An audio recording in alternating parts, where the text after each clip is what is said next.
Harold's doctor's appointment ended on a Thursday. The bill did not. It showed up 3 weeks later in a plain envelope for $486. And by the time it arrived, Harold's month was already spent. Not carelessly. Every dollar of his $1,760 check already had a job before that envelope hit the mailbox. Here's the thing most people misunderstand about medical bills on a fixed income. The danger usually isn't the appointment, it's the timing. The visit is over, you feel fine about it, and then weeks later, a number arrives to a month that has no empty seat for it. $486 doesn't sound like a catastrophe. It isn't one. Harold didn't lose his house over it. What happened was quieter and, in its own way, worse.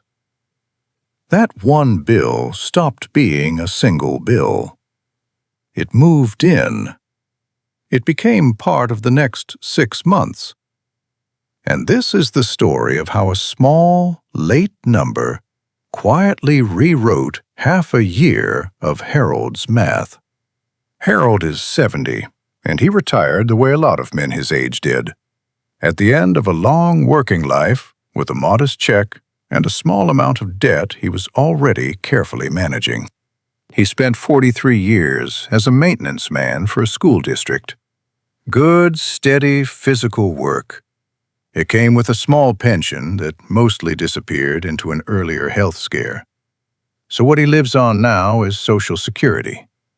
$1,760 a month, and a budget he keeps in a spiral notebook.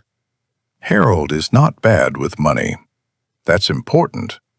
He's actually good with it, the way people who never had extra become good with it. He knows what every bill is, when it's due, and how much room he has, which is not much. His month works. It's tight, but it works. And he takes a quiet pride in making it work. That pride is part of this story, too, because when the bill came, the first thing Harold did was the thing a lot of careful people do. He didn't tell anyone. He decided he'd handle it himself. Let's look at Harold's month before the bill, so you can see how little room there was to begin with. The check is $1,760. Rent takes $735. That leaves $1,025. Utilities $155, down to $870. Groceries $320, $550. Phone $55, $495. Transportation, gas, and the occasional repair on an old car, $140, $355. Prescriptions and copays, $115, $240. The minimum payment on the debt he's slowly working down, $80, $160. Household basics, another $80. That leaves $80. $80. That was Harold's whole margin at the end of the month. Not savings, just the little that wasn't spoken for yet. It was enough, barely, as long as the month stayed ordinary. And most months did. Until a $486 envelope arrived to a month with $80 of room in it. If a tight month that works right up until it doesn't is something you recognize, this channel is for you. Joy Per Dollar tells honest retirement money stories. No yachts, no panic, no tax tricks. Just real bills and quiet math. The parts most finance channels skip. If that sounds like your life, subscribe and turn on notifications. Now, back to Harold's $80 and the bill that was 6 times bigger. So the bill is $486. The margin is $80. You don't need to be good at math to see the problem. There is no place in this month for a bill that big. And here's the part that matters. The part that makes a medical bill different from almost any other kind.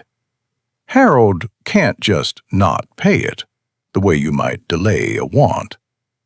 But he also can't pay it, not out of $80. He's stuck in the specific trap of a fixed income, a bill too big to absorb and too real to ignore.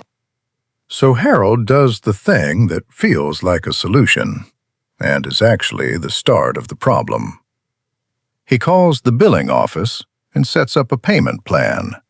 $486 spread over 6 months. $81 a month. Read those two numbers next to each other. His margin was $80. The new payment is $81. Which means starting this month, before he buys a single thing, before one ordinary surprise, Harold's budget doesn't balance to $80 of breathing room anymore. It balances to -1. The appointment was over months ago. The bill just moved into every month between now and next spring. So watch what happens to Harold's months now. Because this is the real cost. And it's not dramatic. It's a slow leak. Expense 1. He covers the $81 payment by skipping the household basics. The paper towels and the dish soap and the light bulb he needed. Small stuff. He tells himself it's fine. Month 2. The car needs an oil change, and there's no $80 to pull from anymore, because that $80 is now going to the bill.